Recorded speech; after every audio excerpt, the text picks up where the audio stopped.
তো ইয়াস নিয়ে এটি দিয়ে আরও একটি গুরুত্বপূর্ণ সেন্টেন্স, সেটি হলো আবিসনি সওয়ায়ু ইদিও, মানে আপনার ধারণাটি আরও বলে ইয়াস নয় ফর্মে, আপনার ধারণাটি আরও পরিষ্কার আকারে ব্যাখ্যা করুন। এখানে আবিসনি মানে ব্যাখ্যা করা, সোয়ায়ু মানে আপনার ধারণা, এখানে ইদিও মানে ইদিও, এখানে দেখেন এটার সাথে কিন্তু ইংরেজিটা অনেকটাই মিল আছে।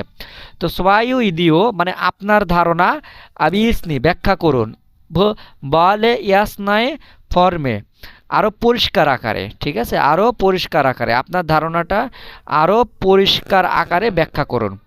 তো আবিসনি সওয়ায়ু ইদিও বলে ইয়াস নয় ফর্মে আপনার ধারণাটি আরও পরিষ্কার আকারে ব্যাখ্যা করুন। আবিসনি সোয়াইউ ইদিও বলে ইয়াস নয় ফর্মে আপনার ধারণাটি আরও পরিষ্কার আকারে ব্যাখ্যা করুন। তো ভিউয়ার্স, আপনার যদি আমার চ্যানেলে নতুন হয়ে থাকেন চ্যানেলটিকে সাবস্ক্রাইব করুন এবং লাইক দিয়ে পাশে থাকুন সবার আগে ভিডিও পেতে। তো সবাই ভালো থাকুন, সুস্থ থাকুন, আল্লাহ হাফেজ।